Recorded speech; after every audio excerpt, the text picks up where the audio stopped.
All right, everyone. Thank you so much for being here today. We are so excited to be partnering with Teen Stand Against Trafficking Chicago tonight. We have some amazing panelists to talk about trafficking here in Chicago and what we can do to protect teens. We love that Samantha Feinberg is here from Teen Stand Against Trafficking Chicago. She's a sophomore at Deerfield High School and the founder of the Chicago chapter of Teen Stand Against Trafficking. She's extremely passionate about ensuring people are granted their human rights, and she's highly civically involved. We also welcome Taylor, a survivor leader from Salt Lake Coalition. She currently serves in Salt Lake Coalition as a peer support specialist, and she is also a yoga instructor at Living Divina Studio in Yorkville. She's currently pursuing a CADC certification and trauma sensitive yoga training. Fueled by her passion to help others and regain their confidence, she joined Salt Lake Coalition as a peer support specialist. Thank you, Taylor, for being here tonight. We also have Sonia and Christine. They're two Salt Lake Coalition thrivers who are here with us today, but they chose to keep their identity secret, and we're going to respect their privacy tonight. Thank you, everyone, for being here. We're really excited about engaging with you guys. But we want to start first by looking at what is going on in Chicago. Often people think that trafficking does not happen in Chicago, but really, in Chicago, 25,000 women are being trafficked every year.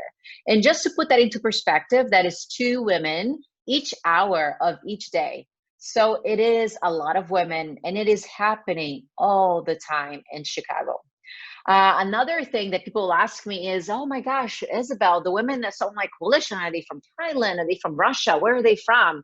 And what they don't realize is that over 50% of survivors are actually US citizens or lawful permanent residents. They are from here. In fact, all of the women that we serve as Salt Lake Coalition are from the United States of America. They're all from Chicago, from the west and south side sometimes, some from other places. Another thing that most people don't know is that 30% of the women being trafficked are under the age of 15.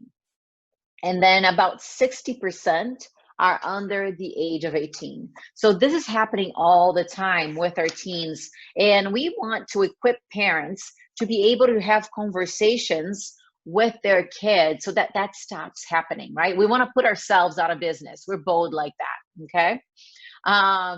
So 1 out of 6 runaways is trafficked within 48 hours of leaving their home. So let's say you're having an argument with your child, she runs away. Well, there's a big chance that she might be trafficked. She might run into the wrong place, to the wrong person. She will be vulnerable and she'll be preyed upon. So we want parents to be equipped, to be prepared to speak to their kids. Another interesting fact is that this affects Black women more than any other race. So only 13% of the population of the US is is Black, but 40% of the victims of sex trafficking are Black. And then another thing that we really want to talk to the community today is about what is trafficking. Because of movies and because of the internet, there is a misunderstanding about what trafficking really is. There is really no one way of being trafficked. There are so many ways, and that is what we want to talk to you guys about today. If you Google the word trafficking on Google, what you are going to see are these pictures. Women that are bound, that have been taken, right? And I think it comes from the movie Taken. That it just has created this image that could cause a disservice to our communities, because sometimes somebody right next to them will be being trafficked and we won't know, because that is what we expect. So what is human trafficking? Human trafficking is the use of force, fraud, or coercion to obtain some type of labor or commercial sex act. And there are 2 types of human trafficking: labor and sex trafficking. So today we want to invite some of the panelists to talk about their situation. How were they trafficked? Because each trafficking situation is very, very different. So we're going to start with Taylor, and I'm going to ask Taylor to tell us a little bit more about what happened to her. Taylor, what happened? So for me, it was I was 19 and I was just got out of an abusive relationship with this guy, and he was like, I can take care of you, I can make you feel safe, and I thought I was in love. So that is how I got involved in it, and I stuck around because I thought I was in love with this man. Thank you, Taylor. What about you, Christine? Can you tell us a little bit more about what happened to you? What was your story like? Sure. For me, I grew up in the traditional all-American household. My parents were both Chicago police officers. I had a great childhood. Um, the regular nuclear family. I went to a good school, so I was definitely not in the high risk category. My dad died suddenly from cancer, and then I fell right into that stereotypical young girl looking for male attention, right? A father figure. So that itself made me very vulnerable. And I've had friends who also fit that description, but who had fathers in their lives, whether they worked more too much or, maybe they were around but just not really present. I was vulnerable because I was looking for a father figure. So I got into an argument with my mom when I was 15, and I stormed out of the house. And this happened, pretty frequently. I would go for a walk and then I would come home. But this particular day, I happened to run into a man who had a keen sense for vulnerability. He saw me outside, displaying distress. I was in distress. I was crying. I was upset. And he, pulled up to me and offered exactly what I was looking for. He offered attention.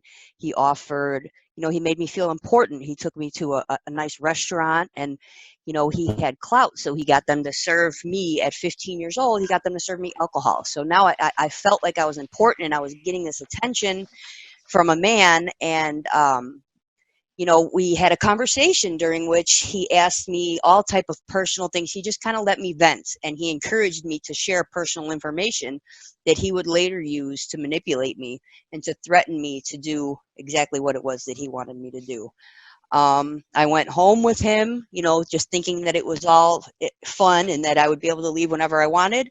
And it turned out that I was walking into a room full of women who had fallen under his trap in similar circumstances. And for 30 days, he held me there, threatening to go after my family with the information that I had given him if I didn't do what he told me. So that was how I was trafficked. It was just a matter of making one bad decision that changed the trajectory of my life. Wow, thank you for that, Christine. And I just want you to guys already notice how different the stories are, right? They were both trafficked as teens, but the stories are different. They're not the same. They're so unique. And Sonia, what about you? What happened to you? Can you tell us a little bit about your story? Yes.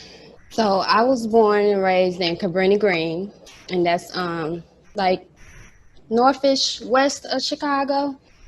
And it was traffic big time going in there. It was so bad that it was like the way of life. It was drugs. My groomer was 22 years old and I was 14. I had sex with him when I was 15. He was grooming me. Um, he was basically and I was different. I'm not like all other girls. You so pretty, you so smart.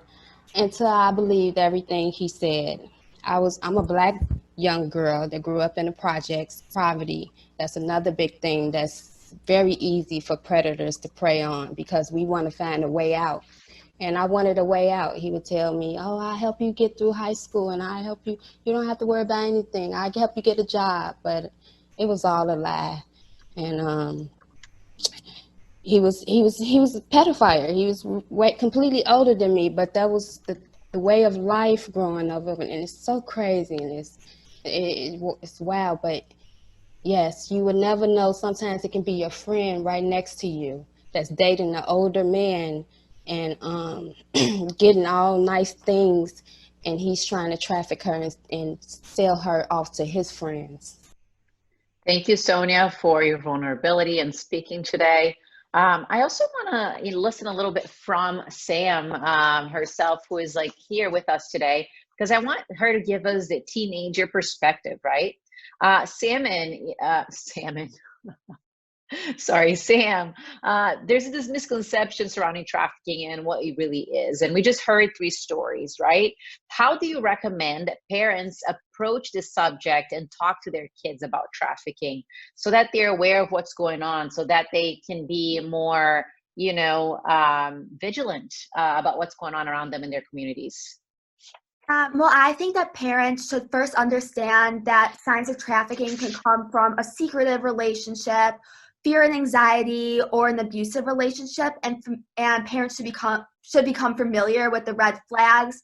From there, they should make sure to keep open dialogue going on with their children, so they're comfortable talking to them, and that will allow them to keep a relationship going on and prevent something from occurring.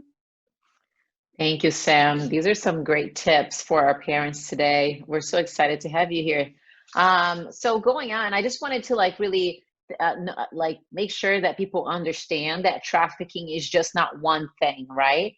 Traffickers are appealing to individuals' emotional dependencies and economic needs. They're looking for vulnerabilities in people. So if your child is vulnerable, be aware. Make them aware of what's going on. Traffickers, they don't want to necessarily force you into a situation because they want this to be a low risk crime. So they will show romantic interest. They will emphasize a mutual dependency between him and whoever they're targeting. They will manipulate that person. It's not necessarily going to be forceful at first. And a lot of individuals will then just think that they're in bad relationships. I think Taylor mentioned that she just thought that she was in a bad relationship. And so if you think you're in a bad relationship, you might not necessarily understand that you're being exploited. And so let's just be aware of that trafficking takes different shapes and forms, and that it is a psychological crime more than anything else. Many of the questions that I get are about the idea of grooming. Grooming is basically how traffickers target people, right? And so they target people that are vulnerable, people showing some sort of psychological or emotional vulnerability. Maybe they had a fight with their parents, like one of the ladies said, or maybe the parent is not around a lot, so there is a lack of a social safety net. Maybe this person doesn't have a lot of friends. Maybe the individual is going through economic hardship, and so there's a really big economic need. And maybe there's a natural disaster, a political instability, much like what's going on right now with COVID. Right now, because of COVID, traffickers are preying on people. They are taking advantage of the fear. They're taking advantage of the depression, of the anxiety that is going on right now. And so we need to be especially aware about what's going on.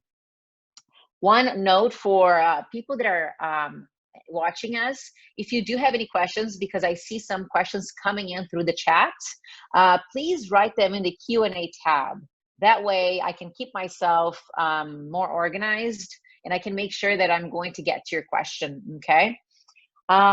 So in grooming, how do they target people? So the internet is making it really, really easy for traffickers to target people. It is almost like a magnifying glass into vulnerabilities.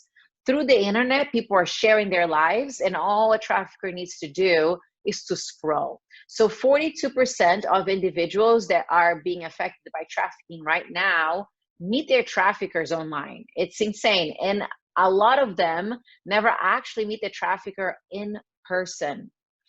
So what are traffickers looking for? They are looking for captions, for social media content that is portraying vulnerability. Things that we have seen in people's social media before. People saying, nobody gets me, my life sucks, my family hates me, they don't understand me, I need to get out of here, I'm so sick of being single. These captions are showing vulnerability, and that is exactly what they target. They will start a conversation with you, slide into your DMs, and start gathering information. So what do? They target somebody through their vulnerabilities. It could be online, it could be just by being in the neighborhood and getting to know people. They gain their trust and their information, much like Christine said, that he got information from her, that he found out who her mother was, where she worked. They will fill the need, the vulnerability that is there. They will try to fill that need. So if that's an economic need, it may be in the forms of gifts. If that is an emotional need, maybe it's attention. Whatever the need is, they'll try to fill it.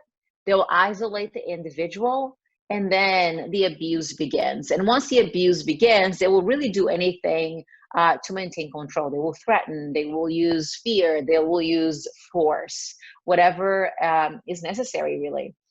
And so, guys, I just wanted to talk to you a little bit about your grooming process. Sonia, can you tell us a little bit how you got to being trafficked? What happened to you? How were you targeted?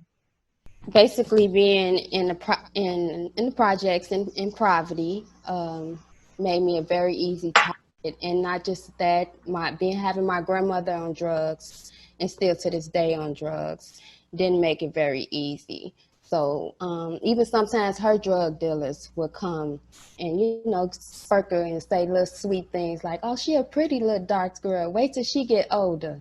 I'm looking at her. I'm watching you.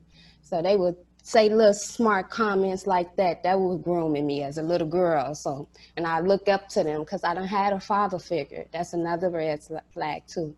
Women not having a father figure, a strong father figure in their life. And I just believed what was told. So that's what groomed me, not having a strong family structure to know right from wrong. Thank you, Sonia. What about you, Christine? Can you tell us a little bit about how you got targeted? Like, what happened? Yeah, so I think one of my thing was I thought that I wasn't vulnerable. I had a lot of confidence when I was young.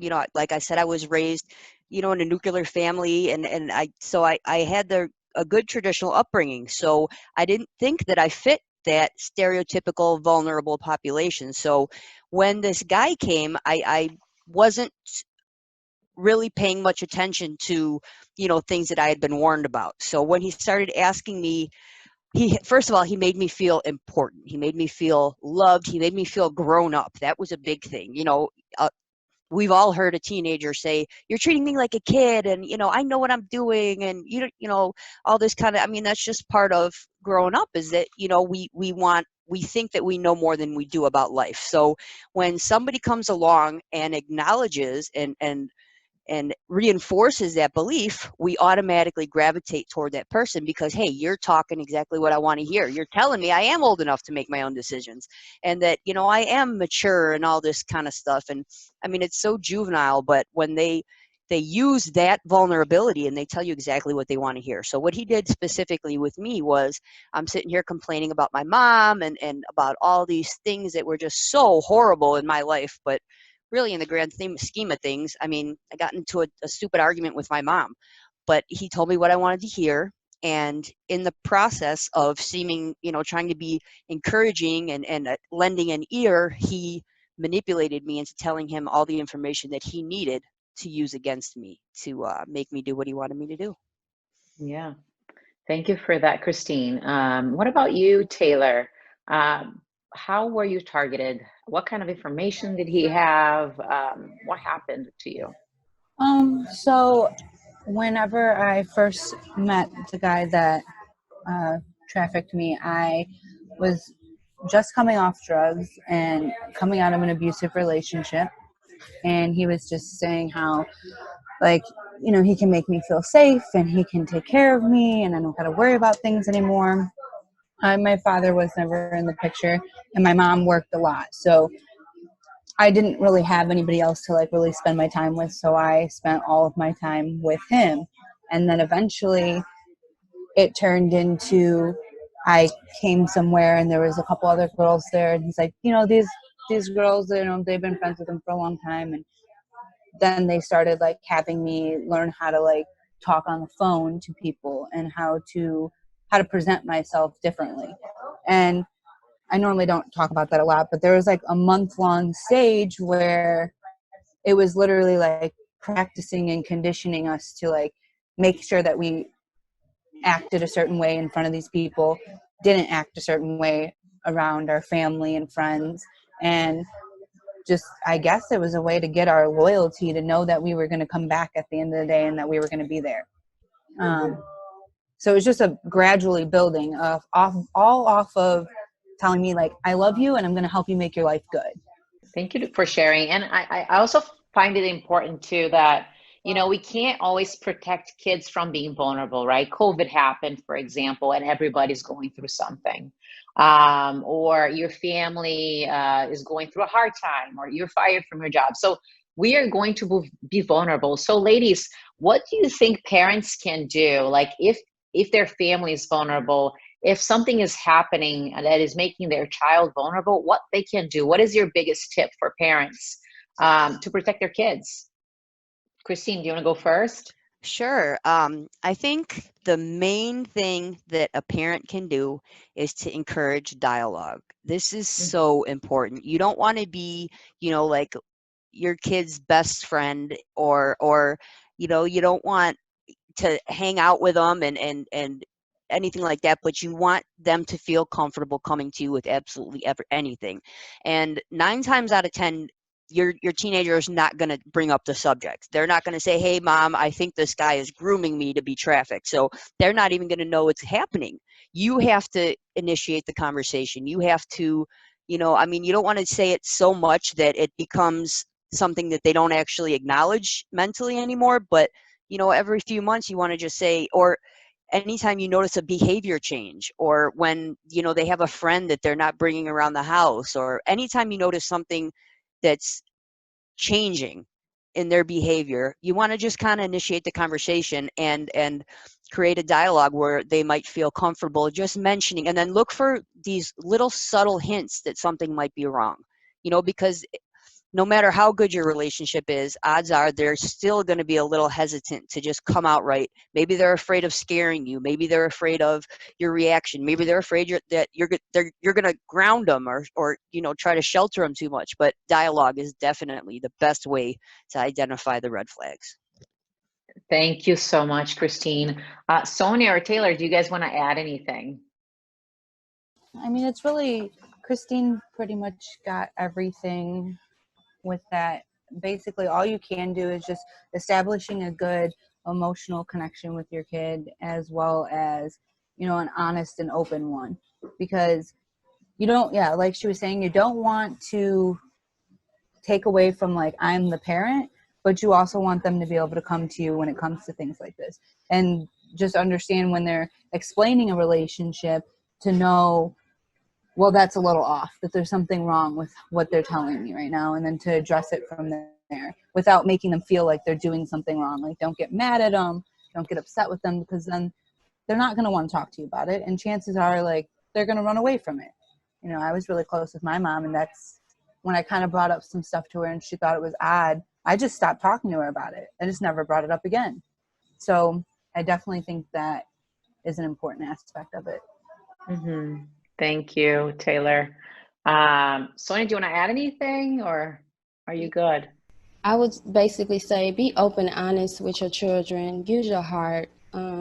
Just know that you love them. Yeah, they're gonna make mistakes, but give them the space to do that so they can learn. But let them know it's okay to listen. Just try to be a great listener.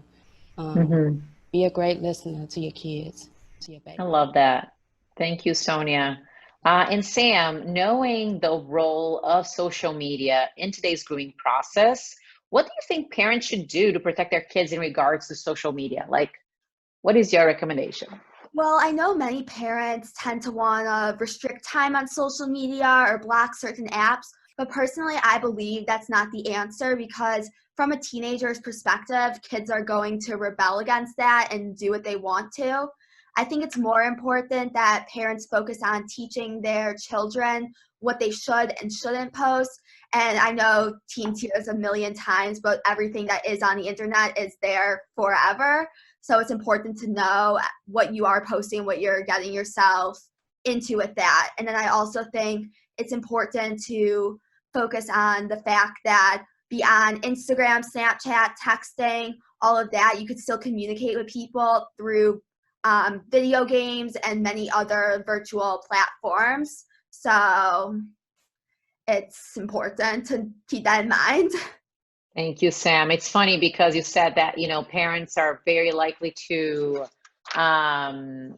prohibit their kids from maybe, having an Instagram account or whatever. And the funny thing is that it's probably worse because kids will find a way, right? So it's just better to just educate them and have this open dialogue like some of the ladies were saying, correct? Yes, definitely. Thank you. All right. So now we're going to change the tune a little bit. I think earlier Sam was saying that how it's important to talk to your kids about red flags. So we wanted to explore a little bit of the red flags that kind of show that people are being trafficked. And when we're talking about these red flags, I just want to make sure that, if you recognize one red flag with your child, oh my gosh, my kid's grade just dropped. It might not necessarily mean that she or he's being trafficked. It could be something else too. So for a situation to really portray a trafficking scenario, you must have many more than one red flag. You need several red flags for that to constitute a trafficking situation. So just be aware and don't freak out, parents. I want to talk to the ladies now. So, Christine, was there a red flag that you wish people had maybe caught on to, that you as an individual thought, wow, how could have people not noticed that? Why didn't anybody say anything about it, Yeah, my big thing was seeking male attention. I had this boyfriend, my first boyfriend, and we know when they're not a good guy, right? Because we don't want to bring them home to meet our family. And so my mom knew that I had a boyfriend, but I didn't want her to meet him. And I let her meet him, but I didn't bring him around. She knew who he was. He made a good first impression, but that was it. We hung out by his house or, in other places. So that is a huge red flag. Just the fact that your child is involved with someone that she doesn't feel comfortable bringing home, that in itself is a red flag. Another thing is just acting out attention-seeking behavior beyond what's normal for a teenager. A lot of times, if you can't get good attention, you're going to do stuff to get bad attention, and that spills over into society too. And that is something that traffickers look for as a sign of vulnerability. Thank you, Christine. What about you, Sonia? What are some of the things that you were like, dang, how didn't anybody catch this?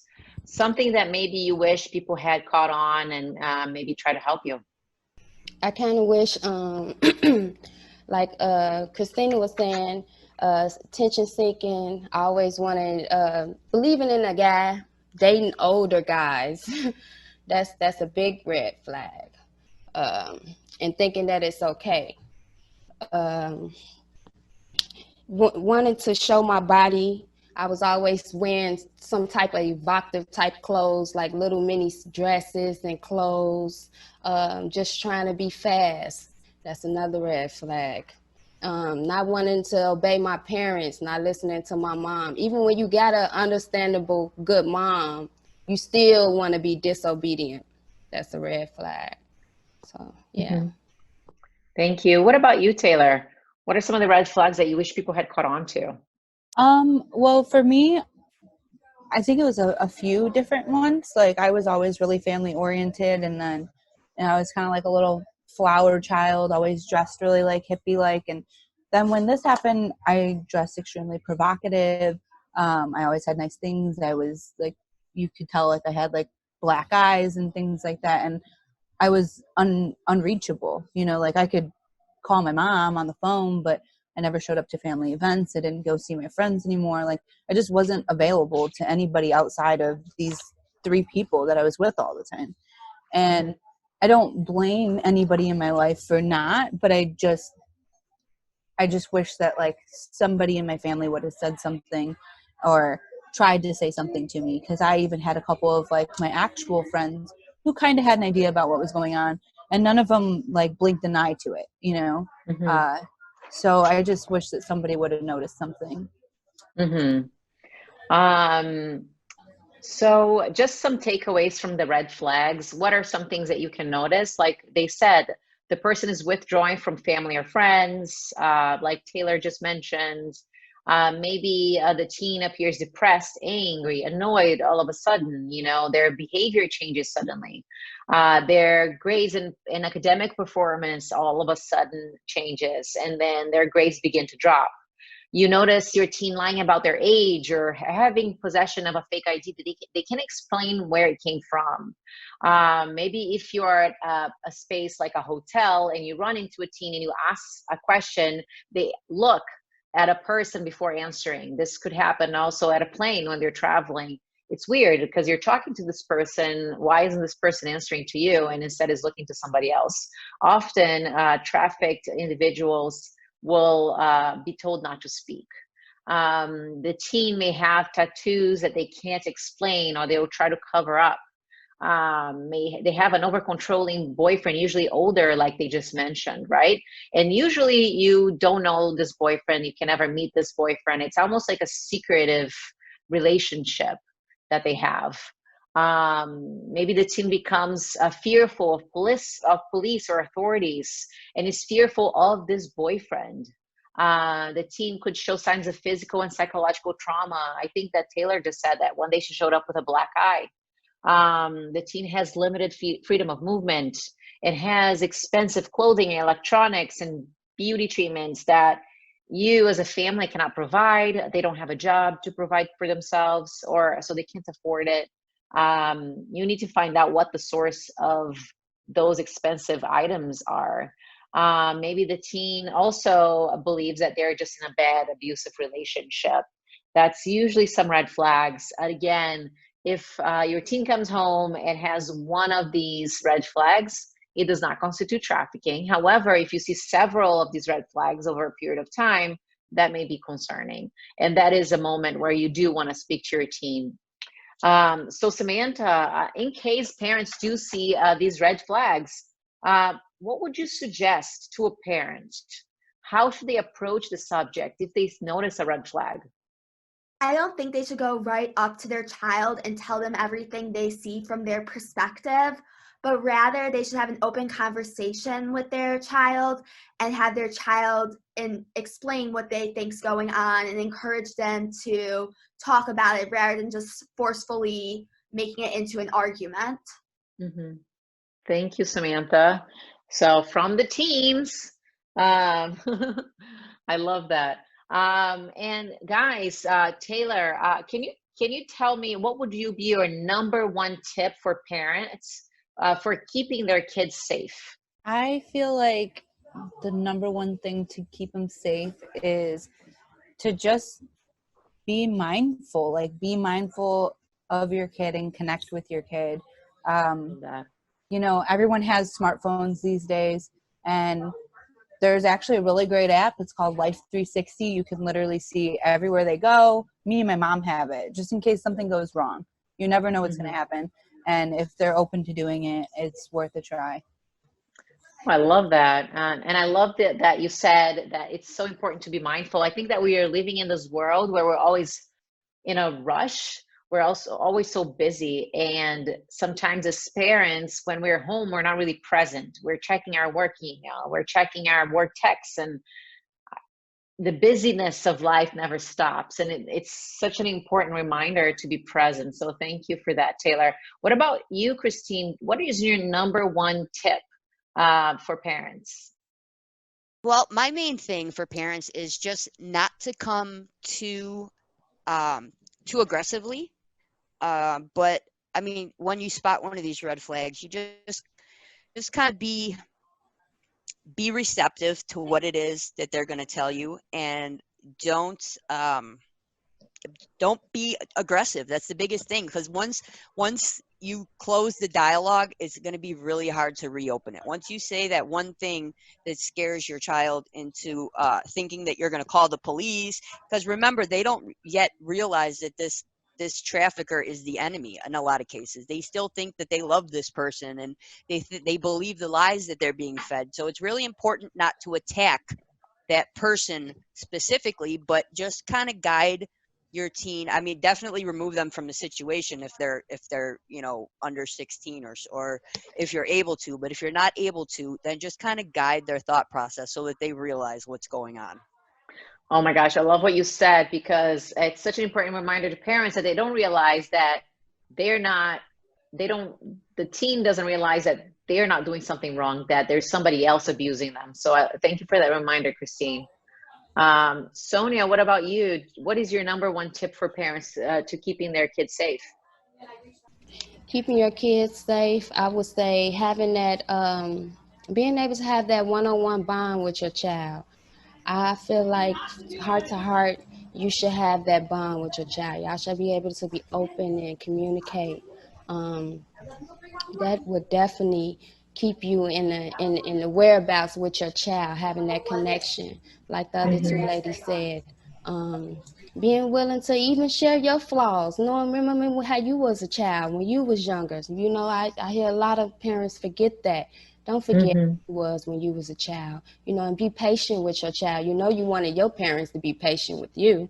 So, you know, and so they'll know what they telling you, even though they might think, or the world will say that it's wrong to tell your parents that, but they remember what you said and how it came from your heart, and they'll be like, no, I'm gonna try. I love this. And I love that everybody's advice is kind of in line with some of the conversations in the chat here. Grace Friedman said that teens will be less likely to respond and connect with you if it is an aggressive conversation, which is kind of what Sam said, and some of you have kind of recommended. So I really love that. I also want to say something that I heard one survivor tell me once, and she said that, you know, tell your kid you love them.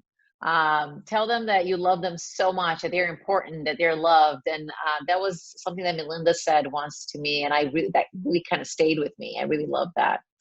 All right, so we're gonna start opening up for questions. And as I wait for your questions to come through the Q&A, I just wanna, you know, do my pitch here. Remind you guys that Salt and Light Coalition, our classes are volunteered based. So if you feel called to, please do volunteer on our website. We make it easy nowadays. You're volunteering through Zoom because we're not allowing anyone on site, and we're having virtual operations, and we would love to have you volunteer. We can use any talent as long as you have time. Also, on June 21st, we have a very, very special event with our beautiful Taylor. Taylor is a yoga teacher, and she was certified by us at Salt and Light Coalition. She's been teaching for a while at Living Divina Studio in the suburbs, and she'll be teaching a special yoga class for Yoga Day. We're really hoping we can get people from all over the country to join the class online and participate. So please sign up when we send out our invite online. And we have our beautiful gala on August 15th that we're very excited about. Also stay tuned for that. And we're going to continue our Pass the Salt webinars once a month. So please tune in, sign up to receive our newsletters, or follow us on Instagram at Salt and Light Coalition to really find out what we're up to, our events. All right, so the first question, guys, comes from Judith Horowitz, and she wants to know how you guys escaped your traffickers. Christine, do you want to talk a little bit about that? Yeah, so for me, I got lucky. He got arrested on an unrelated charge. And so I just kind of went home and didn't look back. Thank God. He ended up another thing, a lot of people wonder why they don't go to jail, right? Because why can't we just go to the police right away? And the thing is that it's really hard to prove this. So we're not credible witnesses, right? Because most of us are addicted to drugs. We're prostitutes, right? So when you tell the police that this guy is making me sell my body, what proof do you have? They're very careful about making sure that you can't prove it. You know, they have people doing the driving, and they make sure that they're not connected directly to it. So it's very hard to escape, because even when they do go to jail, they usually have one of their fellow pimps or traffickers right there in line to jump in and take their place temporarily until they come back. I just happened to get lucky and was able to escape. Thank you, Christine. What about you, Taylor? How did you get away? For me, I actually, it wasn't until I was introduced to Salt and Light, and I was in the program for a few months, and then I just decided that I didn't want anything to do with him anymore. I think what helped is he ended up having kids, so he then had something else put into his life that made things a little more complicated, and it took me a long time before I realized that I needed to get away from that wasn't a relationship, that wasn't anything healthy for my life. And it really did take until being involved in Salt and Light before I finally let that go. I know. So you finally took a stand. I love it. What about you, Sonia? How did you get away? Well, honestly, I got away through getting out of denial because I thought that was the way of life. I thought that was the only way to get money and have a better life is to sell my body from what I was told. So I didn't know, and I didn't have the tools or the right advice, just somebody that's willing to tell me good from their heart what's right and give me the right tools. So I basically just got away from my trafficker, which was enslaving my own mind, just over the last 2 years, 2017, we breakthrough. I was in a shelter, having a breakthrough. I love that. Thank you, Sonia. And I think it's important to stress because you said something about your community, about you thinking that was the only way. And a lot of traffickers, they become traffickers because that comes through their families, that they think it's also the only way, right? So we really need to be aware and, question the status quo in our communities too. If somebody thinks that it is okay to take advantage of women, to exploit women, we need to be very aware of that. And I think that with teens, we need to also discuss like what they're listening to, what kind of messages they're kind of reinforcing, because these messages start in our media, they start in our music. So just being aware of everything, right? Thank you, Sonia. Also, we have another question here, and it says, have any of these ladies on the panel today seen their traffickers being held accountable, arrested, or gone to jail? Does anybody want to take this question? I can just say that I know quite a few women who tried to get there, and that's kind of, I saw that question earlier, which is why I mentioned that earlier. It's very hard to prove because we're not considered credible. So the repercussions of going to the police and telling on a trafficker can cost you your life, and it often does. I know several women who got killed when their trafficker got arrested and then was released because they didn't have sufficient evidence. And you're told right off the bat that you would have to testify in open court right in front of that person and literally point at that person, and there's still maybe a 30% chance that they're going to get convicted. And when they do get convicted, it's not even a class X felony. I think it's a class 4, maybe it might be a class 3, but the point is they're not going to do more than a few years unless there's loss of life. So going to the police usually costs you your life. Thank you for that. Does anybody else want to add anything? I saw Taylor wanting to say something. Yeah, this is a totally different kind of spin on it, but I mean, this is my personal story. I feel like in some way, and like still to this day, like it's like some sort of like Stockholm syndrome. Like I feel like I wouldn't be able to do that to him. Like even though like I know that it's probably the right thing to do, I just don't think I could ever go to the police about it. I don't think I could ever do that because there's just so much that it brings up when you're put in front of that situation. And like that's just how it is for me. Like it's too hard for me to actually come to terms with that and be like, this is what I'm going to do with it. Thank you for that. And I feel like a lot of women feel that way too. So thank you for sharing that and reminding us of that too. I think the most important is just, empowering women and helping them stand up for themselves for sure. Another question is, what do you guys feel like you need? Wait, what do you guys feel you need to be able to move past this experience? Do you think you need more mental help, more job training? What would be the first step for to get you guys out of these situations?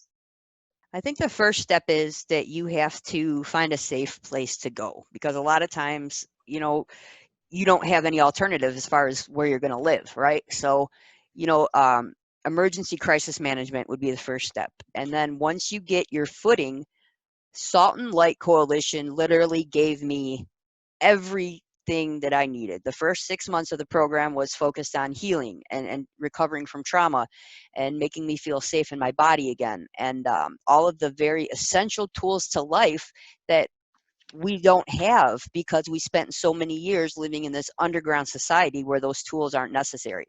So, and then the second half was, helping me learn how to thrive in society. So now I feel comfortable in society after the first phase. Now I'm going to learn how to thrive, right?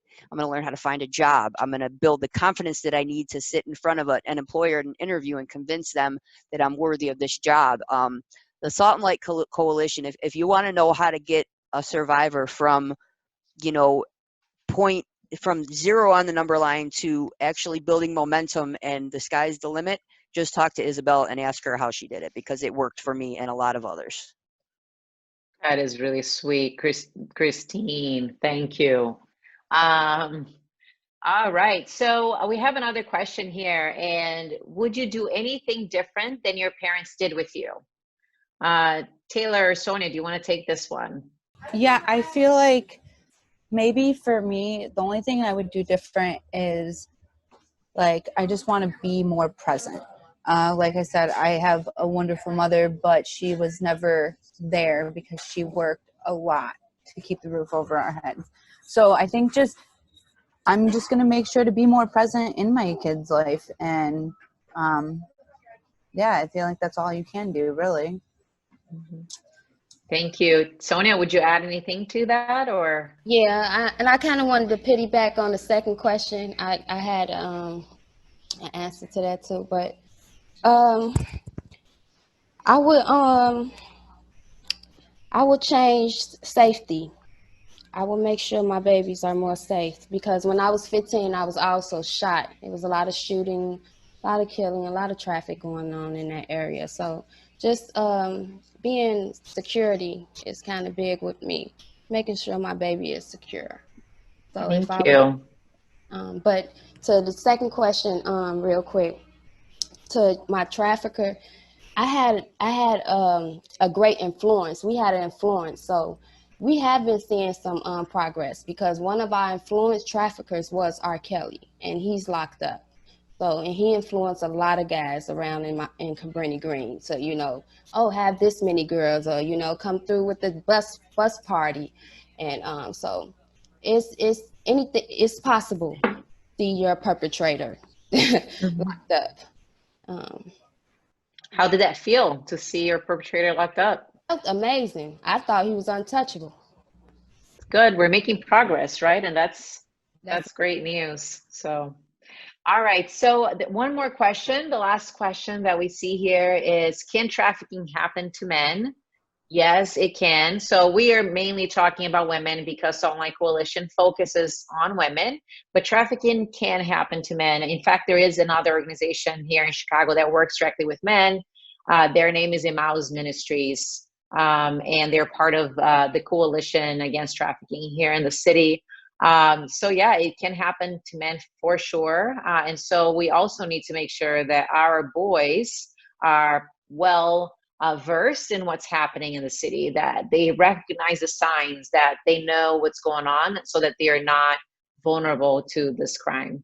Well, I want to thank everyone who is here today, and just remind you guys that if you'd like to listen to this conversation again, we do have a YouTube channel, Salt and Light Coalition, so just search it, and we'll be publishing this conversation there. So thank you for being here tonight, and join us on June 21st for our Yoga Day class. All right, have a great night.